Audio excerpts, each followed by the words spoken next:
નમસ્કાર મિત્રો, સ્વાગત છે તમારું અમારી યુટ્યુબ ચેનલમાં. તો મિત્રો, આજના વિડીયોમાં વિદ્યાર્થીઓ માટે એક એવી અગત્યની યોજના વિશે વાત કરીશું કે તે યોજનાનું નામ છે ટ્યુશન સહાય યોજના.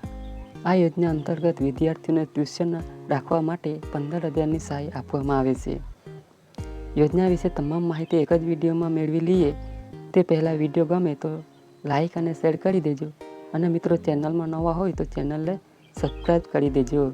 તો ચાલો મિત્રો વિડીયોની શરૂઆત કરીએ. તો મિત્રો, સૌથી પહેલાં આપણે વાત કરી લઈશું આ જે ટ્યુશન સહાય યોજના છે તે યોજનાનો મુખ્ય ઉદ્દેશ શું છે. તો કે મિત્રો, મૂળ ગુજરાત રાજ્યમાં રહેતા બિન અનામત વર્ગના વિદ્યાર્થીઓ છે તો તે વિદ્યાર્થીઓ સરકાર માન્ય બોર્ડમાંથી ધોરણ 10ની પરીક્ષા પાસ કરી અને આગળ 11મા ધોરણમાં વિજ્ઞાન પ્રવાહમાં પ્રવેશ મેળવે તે હેતુથી ગુજરાત બિન અનામત શૈક્ષણિક અને આર્થિક વિકાસ નિગમ દ્વારા ટ્યુશન સહાય યોજના અમલમાં મૂકવામાં આવે છે કે જે યોજના અંતર્ગત વિજ્ઞાન પ્રવાહમાં ધોરણ 11 અને ધોરણ 12ના ટ્યુશન માટે સહાય આપવામાં આવે છે. વાત કરી લઈએ મિત્રો સહાય વિશે કે તે યોજનાના વિદ્યાર્થીઓને કેટલી અને કેવી રીતે સહાય આપવામાં આવે છે. તો કે આ યોજના અંતર્ગત ધોરણ 11 અને ધોરણ 12 આ બંને વર્ષમાં ₹15,000 સુધીની સહાય આપવામાં આવે છે. ધોરણ 11માં પણ ₹15,000ની સહાય મળવાપાત્ર થશે અને ધોરણ 12માં પણ ટ્યુશન તરીકે ₹15,000ની સહાય છે તે આપવામાં આવે છે.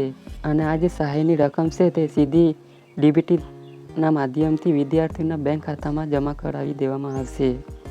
વાત કરી લઈએ આપણે યોજનાના નિયમો અને શરતો વિશે કે આ યોજનાના નિયમો કેવી રહેશે અને યોજનાની શરતો શું રહેશે.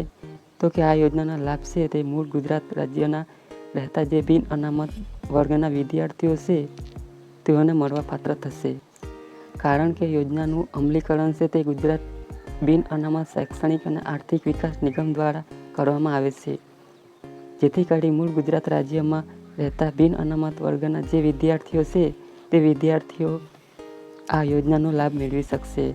મિત્રો, અહીં વિદ્યાર્થીઓએ માન્ય બોર્ડમાંથી 70% કે તેનાથી વધારે ટકા સાથે ધોરણ 10ની પરીક્ષા પાસ કરેલ હોવી જોઈએ અને આગળ કોઈએ અભ્યાસ માટે ધોરણ 11 વિજ્ઞાન પ્રવાહમાં પ્રવેશ મેળવેલો હોવો જોઈએ.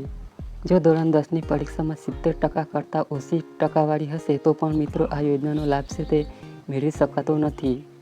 યોજનાનો લાભ મેળવવા માટે વિદ્યાર્થીઓના કુટુંબની વાર્ષિક આવક નક્કી કરવામાં આવી છે. કુટુંબની જે વાર્ષિક આવક છે તે 6 લાખ કરતાં ઓછી હોવી જોઈએ.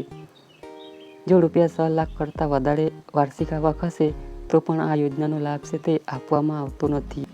તે સિવાય વિદ્યાર્થીઓએ વિજ્ઞાન પ્રવાહમાં પ્રવેશ મેળવ્યો છે તે અંગેનું જે તે શાળાનું બોનોફાઇડ સર્ટિફિકેટ છે તે વિદ્યાર્થીઓએ રજૂ કરવાનું રહેશે.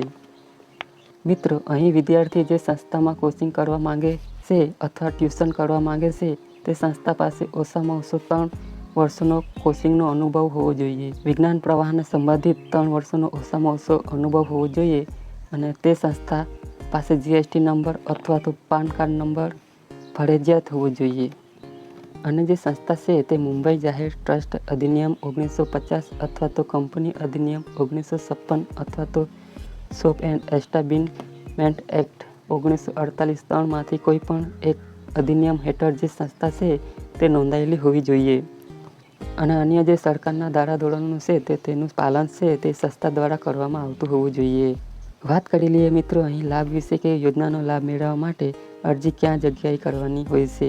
તો કે આ યોજનાનો લાભ મેળવવા માટે વિદ્યાર્થીઓએ ઓનલાઈન અરજી ફોર્મ ભરવાનું હોય છે.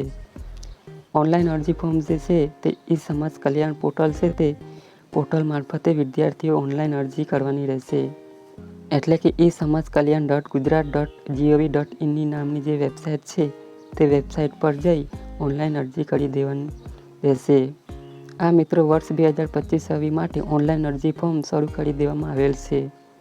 અહીં વિદ્યાર્થીઓ 1/5/2025થી 31/5/2025 સુધીમાં ઓનલાઈન અરજી કરવાની રહેશે. ઓનલાઈન અરજી ફોર્મ ભર્યા પછી તેની પ્રિન્ટ કાઢી અને તેને પ્રિન્ટ સાથે તમામ ડોક્યુમેન્ટ જોડી અને તમારે જિલ્લામાં આવેલી જિલ્લા નાયબ નિયામક શ્રી કચેરી છે અથવા તો જિલ્લા સમાજ કલ્યાણ અધિકારી શ્રીની કચેરી છે તે કચેરી ખાતે તમારે અરજી ફોર્મ જમા કરી દેવાના રહેશે. જ્યારે મિત્રો તમે અરજી ફોર્મ જમા કરવા જશો ત્યારે એની સાથે કયા કયા ડોક્યુમેન્ટ જોડવાના રહેશે તો કે વિદ્યાર્થીનું આધાર કાર્ડની નકલ સાથે જોડવાની રહેશે, વિદ્યાર્થી બિન અનામત આવે છે તો તે અંગેનો જાતિનો દાખલો છે તે સાથે જોડવાનો રહેશે અને ધોરણ 10માની માર્કશીટની કોપી સાથે જોડવાની રહેશે અને રિટર્નના પુરાવા તરીકે કોઈ પણ એક ડોક્યુમેન્ટ આપવાનું રહેશે, જેમ કે વીજળી બિલ છે, લાયસન્સ છે, ભાડા કરાર છે, ચૂંટણી કાર્ડ છે, રેશન કાર્ડ છે. આ 5 ડોક્યુમેન્ટમાંથી કોઈ પણ એક ડોક્યુમેન્ટ રિટર્નના પુરાવા તરીકે આપવાનું રહેશે. વાર્ષિક આવકનો દાખલો એ પણ આપવાનું રહેશે અને બેંક પાસબુકના પ્રથમ પાનાની નકલ અથવા તો રદ કરેલ ચેક છે.